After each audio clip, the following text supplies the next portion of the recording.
Shalom Aleichem, que la paix soit avec vous. Vous savez que c'est la salutation traditionnelle en Israël, mais c'est aussi la salutation avec laquelle Jésus a aussi salué ses disciples le soir de Pâques, quand il est apparu dans la chambre haute après être ressuscité.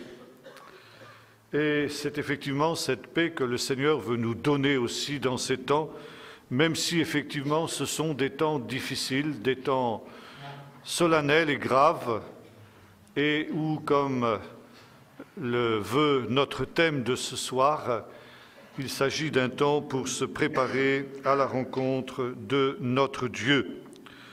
Et je voudrais simplement relire ce verset, puis nous lirons un autre verset aussi dans le chapitre du prophète Joël.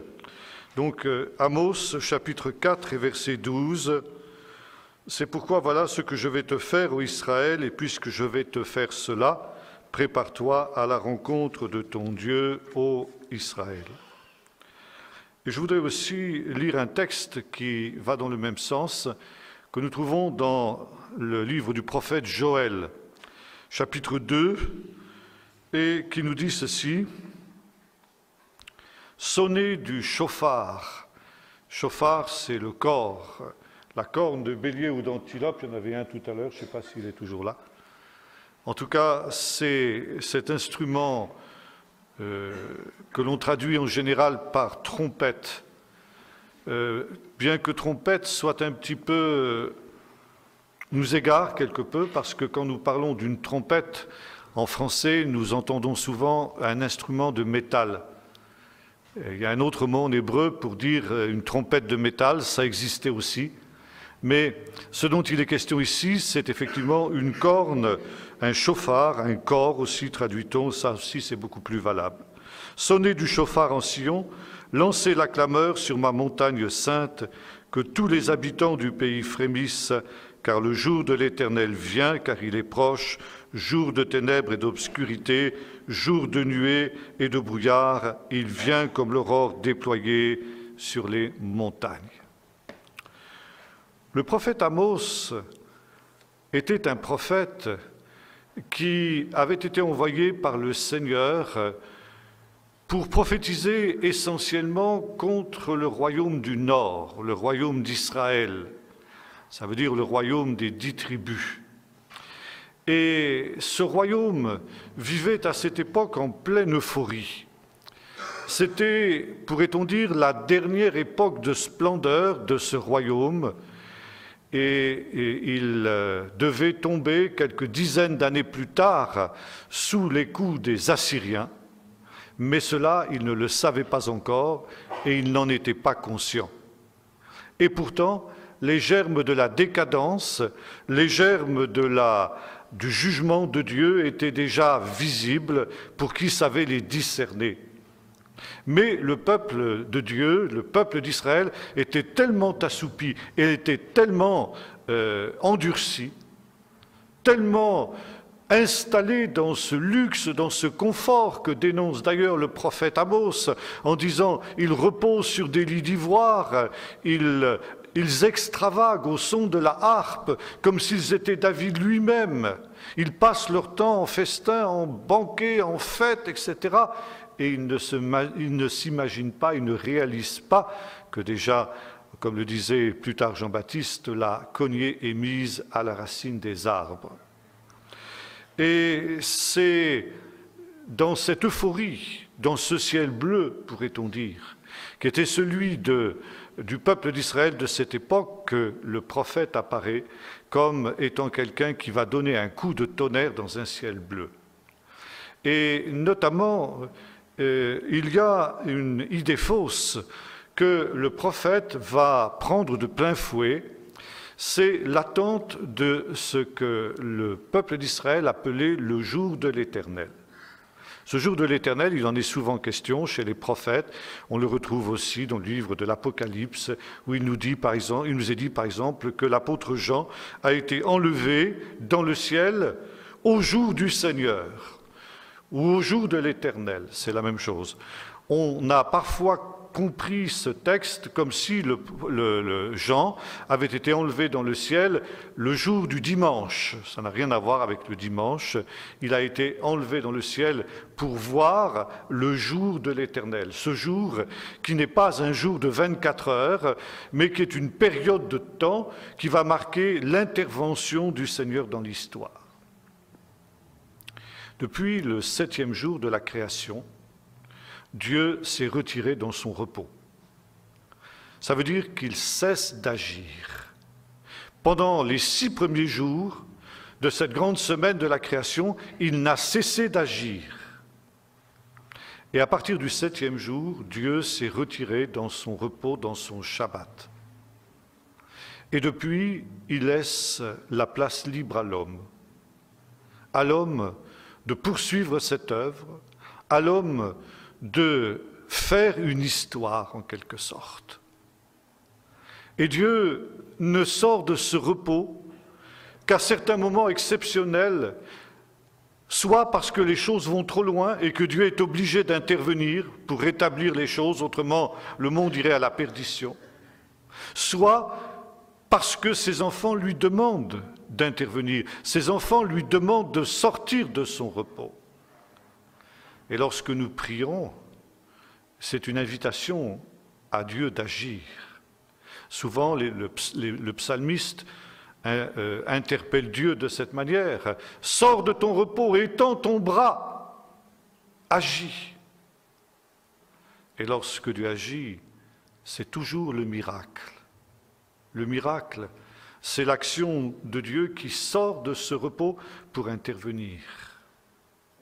Mais pour l'essentiel, Dieu laisse les choses aller.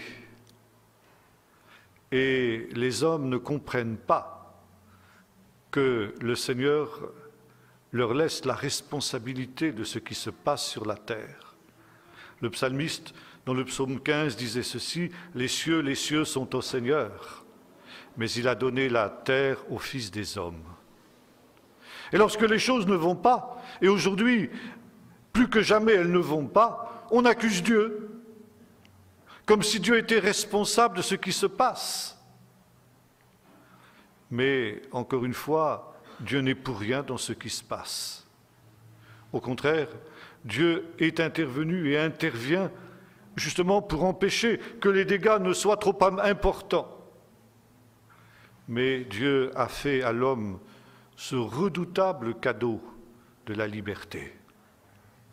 Et la liberté implique aussi la responsabilité. L'homme est responsable de ce qu'il fait de sa liberté. Tu es libre de faire ce que tu veux de ta vie.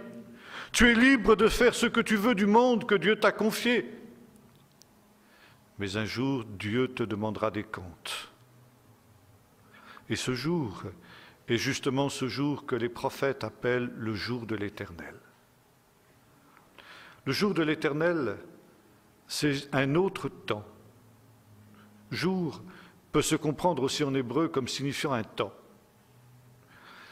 Et le jour de l'Éternel sera ce temps où le Seigneur sortira de son repos pour intervenir à nouveau dans l'histoire des hommes. Il le fera parce qu'il y sera, je dirais, pratiquement contraint. Car les choses seront allées tellement loin, la méchanceté des hommes sera telle que l'existence même du monde sera en péril. Et comme l'a dit le Seigneur dans un autre texte, si ces jours n'étaient abrégés, personne ne serait sauvé. Mais à cause des élus, ils seront abrégés. Nous savons que s'il y avait eu 10 justes à Sodome, Sodome n'aurait pas été détruite. Et le monde ne sera pas détruit. Et ici, il est question de Sodome aussi dans notre texte. Ce monde ne sera pas détruit tout simplement parce que le Seigneur prendra en compte les justes qui crient à lui nuit et jour et qui lui demandent justement de sortir de son repos pour intervenir. Et le Seigneur interviendra au travers de ce que les prophètes ont appelé la venue du Seigneur. Le Seigneur est celui qui vient. Et c'est le nom aussi qu'il porte, nous l'avons chanté tout à l'heure, celui qui est, qui était et qui vient. Et il vient pour bouleverser les choses. Et le peuple d'Israël, à l'époque d'Amos, attendait cette venue du Seigneur. Cette venue du Seigneur qui serait pour lui un temps de gloire.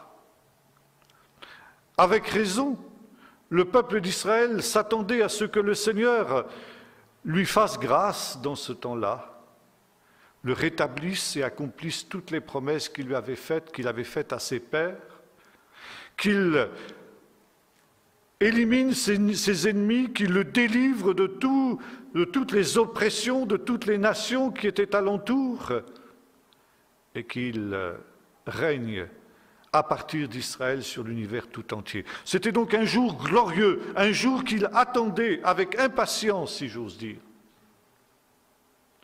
Et voilà que le prophète va doucher quelque peu cet enthousiasme, en lui disant, quelques versets plus haut, « Qu'attendez-vous du jour de l'Éternel » Ce jour de l'Éternel, contrairement à ce que vous attendez et ce que vous croyez, il sera ténèbres et non pas lumière. Ça veut dire qu'avant d'être lumière, il sera aussi jugement. Il sera aussi un temps où, d'une part, Dieu éliminera sans pitié tout ce qui s'oppose à son règne. Toute chose et toute personne qui se mettra en travers de sa route. Le temps que nous vivons est un temps très particulier.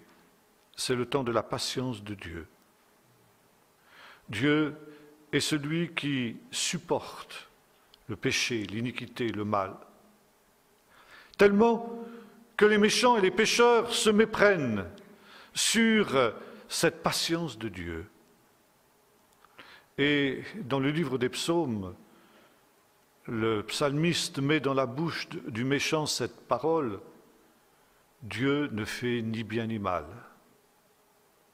Et le méchant va même jusqu'à dire: Dieu n'existe pas, il n'y a pas de Dieu. Et c'est exactement la marque de ce temps. Dieu ne fait ni bien ni mal. En fait, nous dit la Bible, Dieu use de patience parce que, comme le dira la parabole du bon grain et de l'ivraie, Dieu ne veut pas arracher le bon grain en arrachant l'ivraie. Alors il laisse croître ensemble pendant tout un temps le bon grain et l'ivraie, le mal, et ce qui est bien, il les laisse subsister ensemble. Et en même temps, Dieu patiente parce qu'il aime le pécheur. Il ne veut pas que le pécheur périsse, mais qu'il vienne à la repentance. Aussi, Dieu lui donne du temps. Et le Seigneur dit cela aussi à la fameuse Jézabel de l'Apocalypse: je lui ai donné du temps pour qu'elle se repente de son impudicité, mais elle ne veut pas le faire. Et le drame du pécheur, c'est que comme cette Jézabel, il se méprend sur le sens de la patience de Dieu. L'apôtre Paul disait aux méchants: ne te rends-tu pas compte que l'amour de Dieu, la patience de Dieu te pousse à la repentance? La patience de Dieu est une invitation au pécheur à se repentir. Et le pécheur se méprend.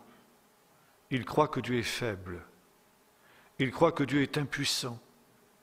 Et que par conséquent, il peut s'endurcir davantage dans son péché. Et l'apôtre Paul met en garde cet homme en lui disant: eh bien, tu ne te rends pas compte qu'en agissant de cette manière, tu te prépares un trésor de colère pour le jour de la colère. Ça veut dire tu mets dans la banque céleste des trésors de colère que tu récolteras au dernier jour, que tu récolteras quand viendra le jour de l'Éternel. Et le peuple d'Israël, à l'époque d'Amos, était exactement dans cette situation. Il ne se rendait pas compte que Dieu avait laissé le peuple d'Israël aller dans l'idolâtrie, aller dans l'immoralité, pratiquer toutes sortes de péchés, d'oppressions, etc. Et même, encore une fois, à cette époque en tout cas, tout réussissait tellement que ces gens croyaient, malgré leurs péchés, avoir la bénédiction de Dieu. Puisque ça marche bien, puisque nous sommes riches, puisque il n'y a plus d'ennemis pour nous opprimer, c'est donc que Dieu nous approuve, c'est donc que nous sommes dans le chemin de Dieu. Bien sûr, on n'est pas parfait, bien sûr, on a quelques petites peccadilles à se reprocher, mais Dieu est tellement bon, Dieu ne s'arrête pas sur des petites choses comme ça, et on peut continuer. Et le prophète Amos dit non, vous vous trompez complètement. Le jour de l'Éternel, il sera un jour où vous allez récolter ce que vous avez semé. Et ce trésor de colère qui est engrangé dans la banque céleste, ce jour-là, vous allez le récolter. Bien sûr, on pourrait faire un parallèle avec notre temps. Nous nous trouvons effectivement aujourd'hui dans une situation qui ressemble à celle-là. Notre monde, bien entendu, ce monde apostat, ce monde occidental qui a eu le privilège extraordinaire d'entendre l'Évangile pendant 2000 ans. Vous vous souvenez peut-être de cette histoire qu'aimait raconter le grand homme de Dieu que fut Hudson Taylor au XIXe siècle, quand il revenait de Chine et qu'il visitait les églises en Angleterre pour parler de l'œuvre en Chine. Il racontait comment un des premiers convertis de ce peuple chinois, un des premiers convertis par son ministère, lui avait un jour lui avait posé la question, lui dit, mais vous, en Angleterre, depuis combien de temps vous avez l'Évangile 60 ans, 80 ans Et Hudson Taylor lui répond, nous, depuis 19 siècles. Et le Chinois lui dit, et vous avez attendu aussi longtemps pour nous apporter l'Évangile? Voyez-vous, nous avons eu ce privilège, nous, les nations d'Europe occidentale, d'avoir pendant 20 siècles l'occasion d'entendre l'Évangile. Vous allez me dire plus ou moins bien. Oui, c'est vrai, je suis d'accord. Mais même dans les temps de pire apostasie de l'Église en Europe, qui voulait chercher Dieu pouvait le faire et pouvait le rencontrer. Et aujourd'hui, ce monde occidental se détourne de l'Évangile, ne veut plus rien avoir à faire avec l'Évangile. Et il a chassé Dieu même de ses pensées, de son univers. Il n'y a plus de place pour Dieu comme à Babel. Et le résultat, eh bien, c'est que tout dans notre civilisation, tout dans notre culture moderne, comme le disait le grand homme de Dieu que fut Jacques Ellul, est contraire à l'Évangile. Tout dans notre civilisation et dans notre culture est anti-Dieu, j'allais dire anti-Christ. Et l'esprit qui anime ce monde, l'esprit qui anime cette société, qui fut christianisée à défaut d'avoir été chrétienne, mais qui néanmoins a été christianisée, ça veut dire les valeurs qui étaient les siennes, qui étaient celles de la société ambiante, même si dans cette société il y avait une petite minorité de véritables et d'authentiques chrétiens, mais les valeurs de cette société étaient imprégnées par l'Évangile. En cela, on peut parler d'une société qui, sans avoir été chrétienne, a été christianisée. Aujourd'hui, nous sommes dans un monde post-christianisé, et je dirais anti-christianisé, ça veut dire tout simplement antichrist. Et si l'Antichrist n'est pas encore là, son esprit est déjà là. Et son esprit est à l'œuvre. Et puis, il y a une autre raison. Non seulement le monde se trouve marqué par cet esprit, tout en se disant « mais tout va très bien ». Et demain sera mieux qu'aujourd'hui, et après-demain sera mieux que demain. Voilà ce que l'on pense aujourd'hui. Et c'est exactement ce que pensaient les gens de l'époque d'Amos. Et voilà, le Seigneur dit, c'est pas tout à fait comme ça que les choses vont se passer. Et avant que vous ne vous réveilliez, qu'il ne soit trop tard, peut-être conviendrait-il de se réveiller pour que justement les choses prennent un autre cours, prennent une autre direction. Donc le monde est dans cet état, dans cette situation, mais l'Église aussi de Jésus-Christ vit aujourd'hui un drame. Ce drame, il avait été prophétisé par Paul. Et Paul, dans la deuxième épître aux Thessaloniciens, parle à ces gens qui aussi l'interrogeaient et leur dit, avant la venue de l'homme de péché, du fils de la perdition, celui que nous appelons l'Antichrist, Paul ne le nomme pas ainsi dans ce texte. Il fait allusion à un verset du chapitre 11 du livre du prophète Ésaïe, où il nous est dit ceci, que l'Esprit du Seigneur reposera sur le Messie, esprit de conseil, de force, de connaissance, de crainte de l'Éternel, etc.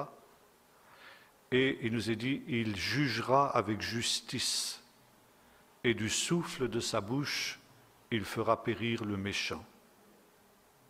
Paul reprend exactement ce terme, cette expression dans la deuxième épître aux Thessaloniciens, chapitre 2. Il dit « Alors paraîtra l'impie, que le Seigneur Jésus anéantira du souffle de sa bouche et qu'il détruira par l'éclat de son apparition. » Et il nous dit, la venue de cet impie sera précédée par ce qu'il appelle l'apostasie. L'apostasie, c'est un terme grec qui signifie l'abandon de la foi. C'est-à-dire l'abandon de la foi par des gens qui l'ont eue. On ne peut pas abandonner la foi si on ne l'a pas eue. Et cette idée d'une grande apostasie qui doit précéder la venue du royaume de Dieu, vous la trouvez aussi dans les prophéties de Daniel. Vous la trouvez dans la bouche de Jésus, quand il dit que son retour, lorsqu'il reviendra, trouvera-t-il encore la foi sur la terre. Dans un autre passage, il met en garde en disant que dans ces temps de la fin, l'iniquité, le péché se sera accru à un point tel que la charité du plus grand nombre se refroidira et que beaucoup se trahiront eux-mêmes, renieront le maître qui les aura rachetés. Et même si ces jours n'étaient abrégés, c'est là le texte que j'évoquais tout à l'heure, personne ne serait sauvé, car la puissance d'égarement sera telle que le diable essaiera de séduire, s'il est possible, même les élus. Cette expression, s'il est possible, montre que ce n'est pas possible. Donc nous voilà rassurés, à condition que nous soyons de véritables élus toutefois et que nous marchions d'une manière qui est conséquente avec l'Évangile. Ça, je vais en parler dans un instant. Et voyez-vous, il y aura un autre temps, nous dit ici notre texte, un temps où cette patience de Dieu, cette patience qui est absolument parfois déroutante. Oui, il faut bien le dire, elle est déroutante. Parce que, à cause de cette patience de Dieu, le juste souffre parfois injustement. Mais cette patience de Dieu, elle aura un terme. Et c'est justement ce que le prophète Amos voulait rappeler à ces gens qui reposaient sur des lits d'ivoire. Cette patience de Dieu, elle aura un terme. Et il ne faut pas se méprendre sur la patience de Dieu. Et ce terme, ce sera justement quand sonnera ce temps du jour de l'Éternel. Le jour de l'Éternel, alors sera ce temps où Dieu viendra. Il viendra dans sa puissance et dans sa gloire. Il viendra pour établir son règne. Il viendra pour arracher l'ivraie. Il viendra pour arracher de son royaume, dira Jésus, tous ceux qui commettent l'iniquité et les scandales. Et autant le Seigneur aura été patient vis-à-vis des méchants, autant là, il n'y aura plus de délai, il n'y aura plus de répit, il n'y aura plus de patience. Le jugement de Dieu sera sans miséricorde pour ceux qui auront méprisé sa miséricorde. Et Dieu éliminera sans pitié, sans ménagement, tout ce qui se mettra sur sa route. Et ce jour-là, il vaudra mieux ne pas être en travers de la route de Dieu. Et voilà, c'était à ce temps, à ce jour, à la venue de ce jour, que le prophète appelait le peuple d'Israël à se préparer quand il lui disait « Prépare-toi à la rencontre de ton Dieu ». Et voyez-vous, depuis, je disais cela chez nos frères gitans, chez lesquels je me trouvais il y a quelques jours dans la région de Marseille, je leur disais, voyez-vous, il y a ici une grande méconnaissance au sein du peuple de Dieu, parce que on ne se rend pas compte de l'urgence des temps dans lesquels nous sommes et de l'urgence des temps dans lesquels nous vivons.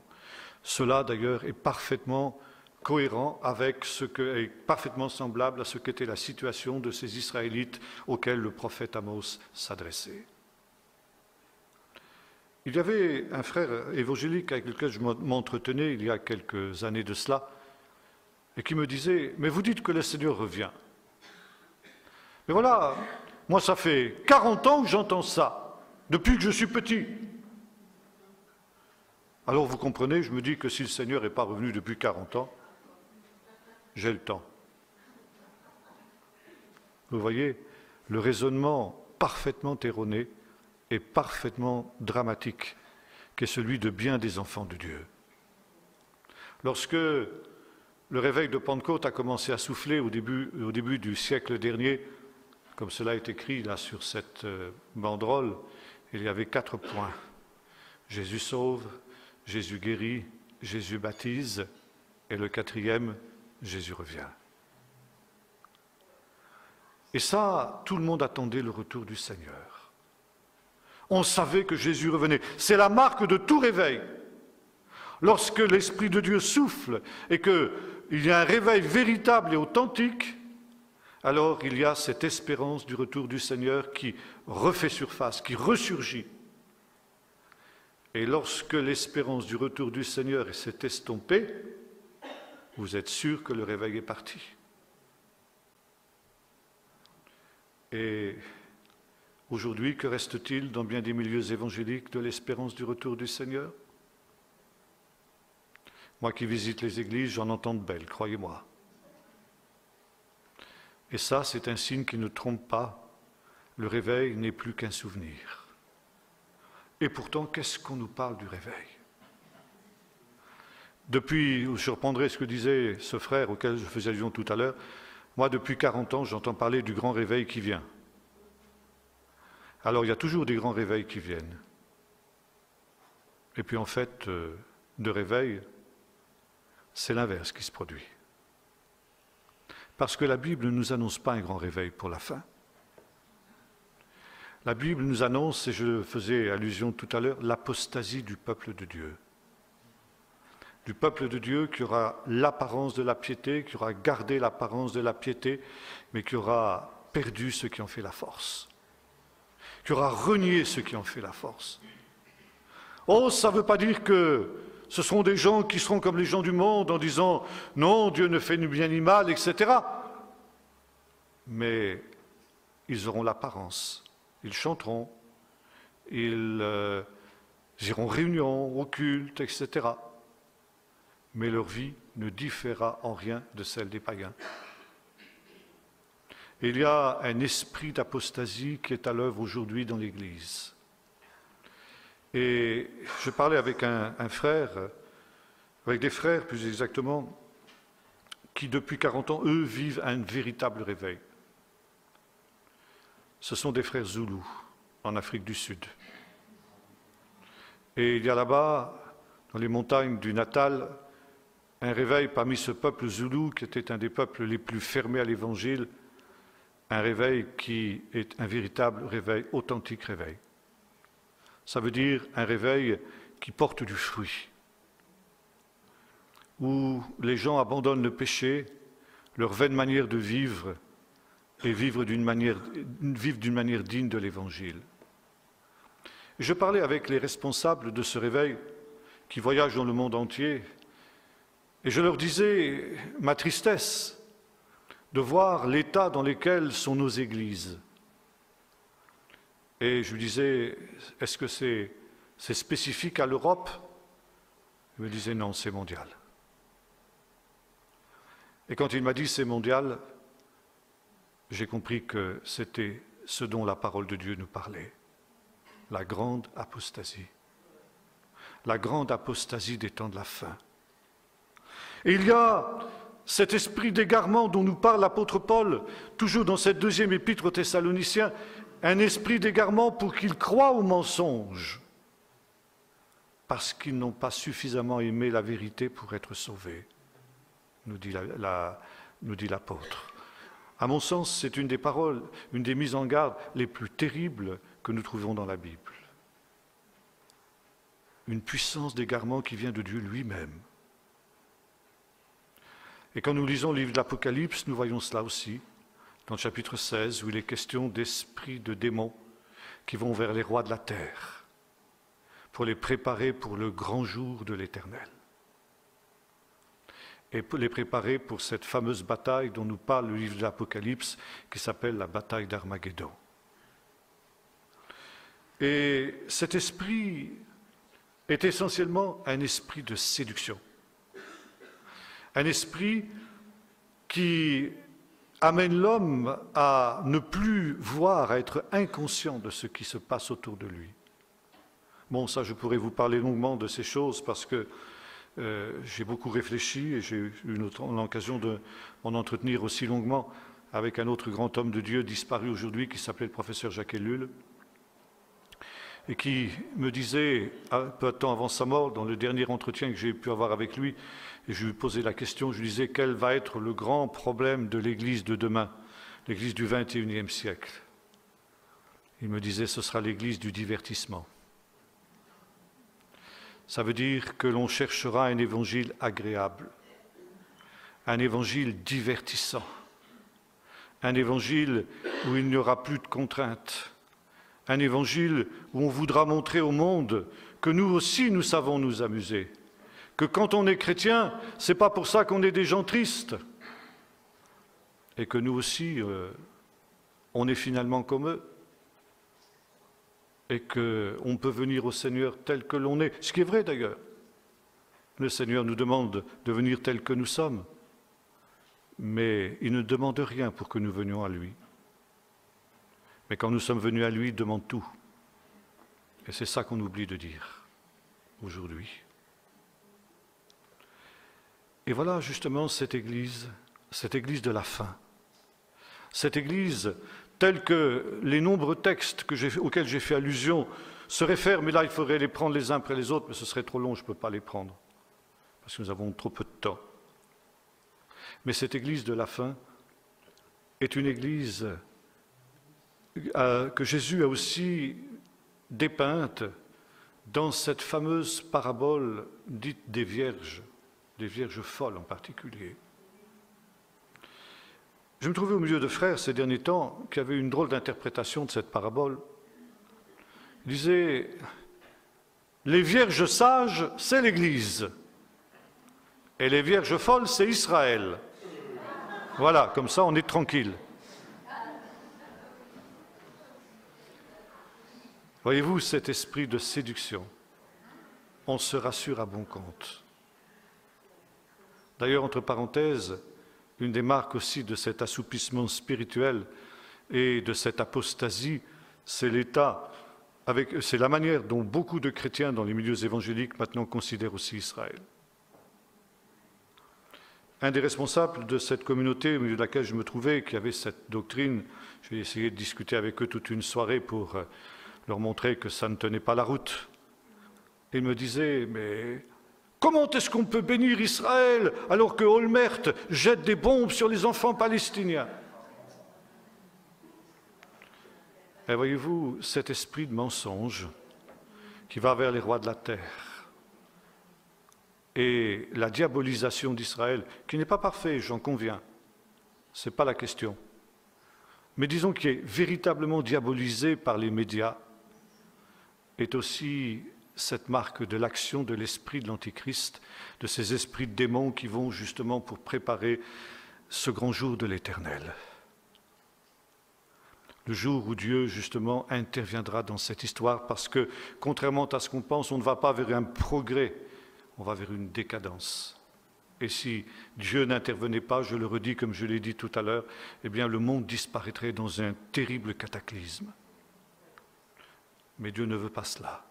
Et c'est pourquoi il va intervenir. Il va intervenir pour mettre fin à cette évolution dramatique. Et c'est ce que le judaïsme appelle le tikkun olam. Ça veut dire le rétablissement de toutes choses. Ça veut dire rétablir ce qui a été détruit au commencement par le péché dans le jardin d'Éden et faire du monde, de ce monde renouvelé, un nouvel Éden.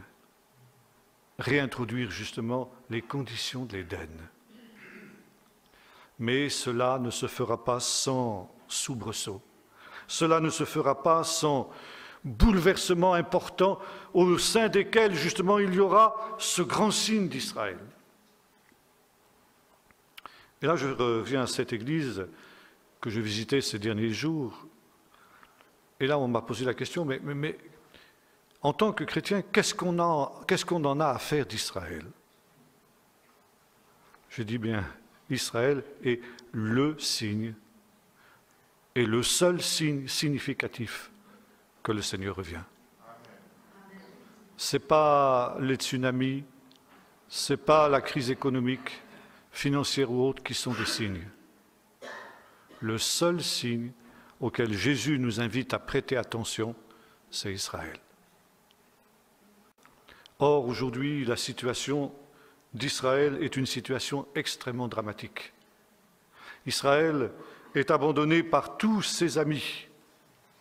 Et on peut craindre, je le dis avec beaucoup de prudence, j'espère que ça ne sera pas d'ailleurs, mais on peut craindre qu'avec le nouveau président des États-Unis, Israël perde encore le dernier ami qui lui reste, ce qui serait aussi un des derniers accomplissements prophétiques avant la venue du Seigneur. La situation d'Israël est dramatique parce qu'Israël est diabolisé. Et Israël, à force d'avoir été culpabilisé, se croit coupable. Il se croit coupable de tous les péchés de la création. Et Israël est aujourd'hui dans une situation où il n'a plus d'avenir, où il n'a plus d'espérance, où il n'a plus de vision, où il n'a plus d'estime de lui-même et où il n'a plus d'amis. Et ça aussi, ça fait partie d'une vieille prophétie que l'on trouve, ou un commentaire prophétique plus exactement, qu'on trouve dans le chapitre 3, verset 16 du livre de la Genèse, où il est question de la postérité de la femme qui écrasera la tête du serpent. Vous vous souvenez de cette prophétie? Et là, on appelle cette prophétie dans la tradition juive « Ikvot HaMashiach », ça veut dire deux choses, ça veut dire les talons du Messie, parce qu'il est question du serpent qui lui blessera le talon, mais aussi Ikvot, ça peut se traduire en hébreu par les traces du Messie. Ça veut dire que c'est une prophétie sur la fin. Quand est-ce que tu entendras les pas du Messie? Quand est-ce que tu verras les traces du Messie? Et que tu sauras que le Messie est à la porte. Alors justement, on décrit la situation. Et la situation est celle dans laquelle nous sommes aujourd'hui. On ne croira plus au péché. Les gens se moqueront du péché. Il n'y aura plus... Les leaders seront eux-mêmes corrompus, même les leaders spirituels. Les lieux de culte seront profanés. Le monde entier sera contre Israël. Et ça se termine de cette manière. Dans ce temps-là, nous n'aurons plus personne vers qui nous tourner, si ce n'est vers notre Père qui est dans les cieux. Et voilà, aujourd'hui, nous vivons ces temps. Et alors, maintenant, je reviens à ce texte avant de conclure. ce texte que nous avons lu, « Prépare-toi à la rencontre de ton Dieu ». Et le prophète Joël, nous avons lu aussi un texte du prophète Joël tout à l'heure, reprend un petit peu la même idée. Il nous dit ceci, « Sonnez du chauffard en Sion ». Parce que le jour de l'Éternel arrive, jour de ténèbres et d'obscurité, ce jour qui sera ténèbres et non pas lumière. Comme le disait le prophète Amos, et le prophète Joël reprend la même idée. Jour de ténèbres et de brouillard. Et voilà, sonner du chauffard, une des fonctions du chauffard, c'est de donner des signaux et d'avertir du danger. Vous trouvez ça aussi dans le livre de l'Apocalypse, où il y a 7 chauffards qui sonnent pour annoncer les derniers jugements de Dieu, qui sont comme autant d'avertissements aux hommes de ce temps. Ce sont des chauffards et pas des trompettes de métal, hein, là aussi dans l'Apocalypse, entre parenthèses. Ça veut dire, le but, c'est d'avertir.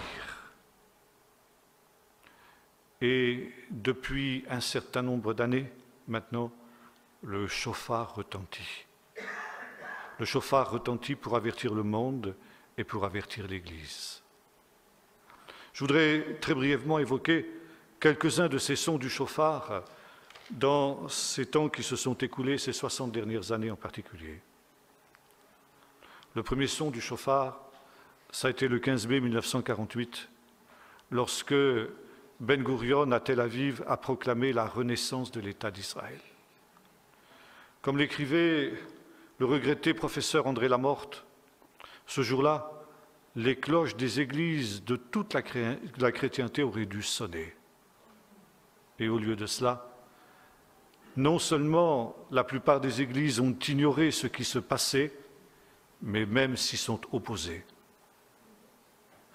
Elles se sont complètement méprises sur le son du chauffard. Elles n'ont pas compris ce qui se passait. Déjà, le Seigneur avait averti. Et il y avait eu un grand homme de Dieu, ça je pourrais vous en parler longuement, il s'appelait William Eschler, il avait compris que le temps était venu pour l'Église de se préparer à la rencontre avec Dieu. Et il avait annoncé ce retour d'Israël comme prélude à la venue du Seigneur. Il avait été un des compagnons de première heure de Theodor Herzl, le fondateur du sionisme, et Herzl avait pu écrire « À Bâle, j'ai fondé l'État juif » en 1897. Il disait « Si je l'écrivais maintenant, tout le monde me prendrait pour un fou. Mais dans 5 ans peut-être, et dans 50 ans sûrement, tout le monde en conviendra. » Il écrivait ça en 1897. Et en 1948, Ben Gurion proclamait la création de l'État d'Israël. Faites un calcul, 1897-1948, ça vous fait 51 ans.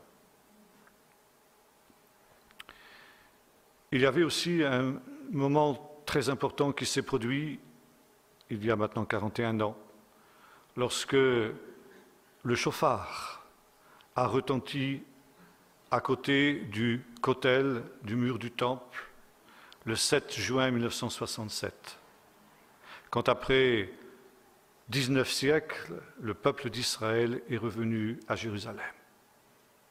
Et toutes les radios du monde, toutes les télévisions ont répercuté ce son du chauffard qui a été sonné au mur ce jour-là par le rabbin Goren, a été entendu dans le monde entier.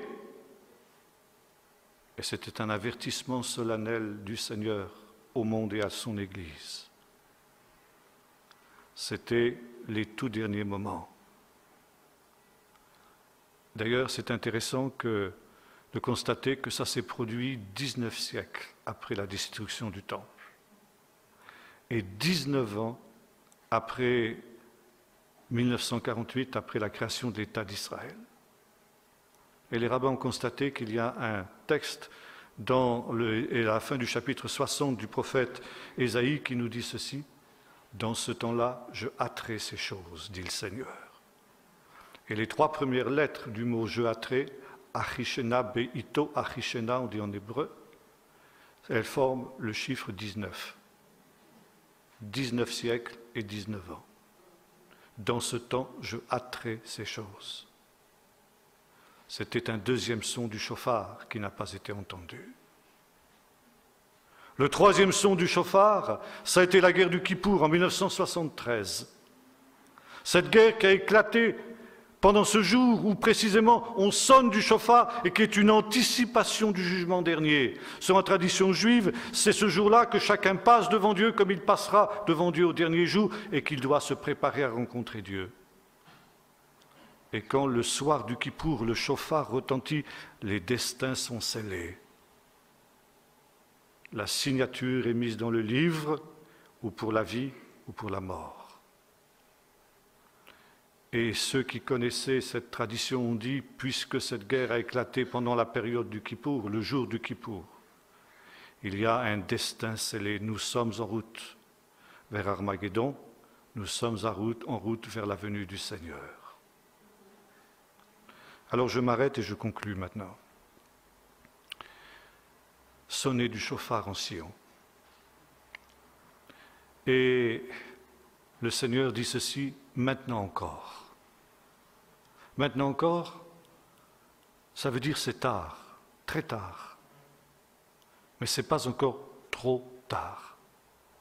Maintenant encore, dit le Seigneur, revenez à moi de tout votre cœur, avec des pleurs, des lamentations, des jeûnes, déchirez vos cœurs et non pas vos vêtements.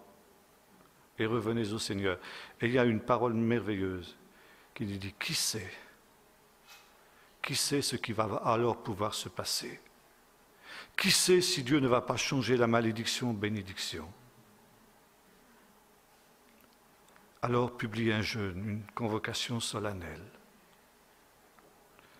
Et c'est l'écho du message du prophète Amos. Prépare-toi à la rencontre de ton Dieu. Prépare-toi comment? Maintenant encore. Revenez à moi de tout votre cœur. Déchirez vos cœurs et non pas vos vêtements.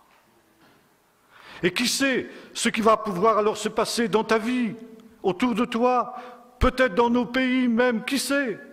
Oui, nous ne pouvons pas savoir. Si un grand nombre, comme le disait aussi Salomon, si mon peuple se détourne de sa mauvaise voie, alors tout peut changer. Vous allez me dire, c'est écrit? Oui, c'est écrit, mais c'est jamais écrit d'une manière irréversible. Tout peut toujours changer avec Dieu. Et l'histoire du prophète Jonas est là pour nous le montrer. Et enfin, un dernier texte, cette fois-ci dans le livre du prophète Ésaïe, où il nous est dit ceci, on me crie de Séhir, sentinelle, à quoi est la nuit? Et la sentinelle répond, le matin vient et la nuit aussi. C'est quelque chose de très surprenant parce que, comment? Le matin vient et la nuit, ça ne peut pas venir en même temps, ou c'est le matin ou c'est la nuit. Et le prophète nous dit, le matin vient et la nuit aussi. Très intéressant de constater qu'il y a eu un réveil entre les deux guerres mondiales, qui a aussi mis l'accent sur le retour de Jésus. Il a eu lieu dans la Drôme. On appelait ça le réveil des brigadiers de la Drôme. Certains peut-être en ont entendu parler. Et la devise de ces gens-là était celle-ci, le matin vient. Ils avaient repris ce texte d'Ésaïe parce qu'ils étaient conscients que cette horrible guerre mondiale qui venait de s'achever était un signe avant-coureur de la venue du Seigneur. Vous allez me dire, mais c'est loin tout ça. Oui, peut-être, mais pour Dieu, c'est comme si c'était hier. Alors, le matin vient et la nuit aussi. Le matin vient, et là nous voyons, qu'attendez-vous du jour de l'Éternel? Il sera ténèbres ou lumière. Ténèbres pour les uns, lumière pour les autres. Ténèbres pour les vierges folles, lumière pour les vierges sages. Ténèbres pour ceux qui se seront laissés séduire par toutes les séductions de l'iniquité, et lumière pour ceux qui auront eu de l'huile dans leur lampe et qui auront persévéré jusqu'à la fin. Qu'est-ce qui vient pour toi? Le jour de l'Éternel sera-t-il ténèbres ou lumière? Alors peut-être que tu es comme les vierges, tu réalises ce soir que tu étais assoupi et que soudain tu entends le cri du chauffard, le son du chauffard, voici l'époux venait aller à sa rencontre. Il est tard, très tard, mais pas encore trop tard, la porte n'est pas encore fermée. Tu as encore le temps d'aller acheter de l'huile chez ceux qui en vendent. Et quelle est cette huile? Eh bien, le prophète nous le dit. Si vous voulez interroger, interrogez. Et c'est un peu ce que nous avons fait ce soir. Nous avons interrogé la parole de Dieu. Et la conclusion de celle-ci, venez et revenez. Venez si vous n'êtes jamais venu au Seigneur. Convertissez-vous. Et si vous êtes déjà converti et que vous vous êtes éloigné, que vous vous êtes assoupi, revenez. Revenez pendant qu'il est encore temps pour être prêt justement à la rencontre du Seigneur. Voici l'époux, allez à sa rencontre. Voici, il vient sur les nuées. Et est-ce que tu seras capable de dire ce que le Seigneur annonçait au peuple d'Israël? Vous ne me verrez plus jusqu'à ce que vous disiez Baruch haba beshem Adonai, béni soit celui qui vient au nom du Seigneur. Ce que disait la foule le jour des rameaux, vous ne me verrez plus jusqu'à ce moment-là. Es-tu celui qui vient? Celui qui est, qui était et qui vient? Et voici ce que dit aussi le livre du Cantique des Cantiques. Voici, il vient bondissant sur les collines, sur les montagnes. Mon bien-aimé est semblable à une gazelle. Celui qui persévérera jusqu'à la fin sera sauvé. Parce que tu as gardé la parole de la persévérance en mon nom, je te garderai aussi à l'heure de la grande épreuve qui viendra sur le monde entier pour éprouver tous les habitants de la terre. Heureux celui qui attendra, car il atteindra le but. Qu'ils sont beaux sur les montagnes, les pieds du messager de bonne nouvelle. Celui qui dit à Sion, celui qui annonce la paix, qui annonce le salut, celui qui dit à Sion, ton Dieu règne pour toujours. Est-ce que tu entends ces pas du Messie qui bondit sur les montagnes, qui bondit sur les collines et qui vient pour établir son règne? Est-ce que tu le reçois dans la joie ou dans la crainte?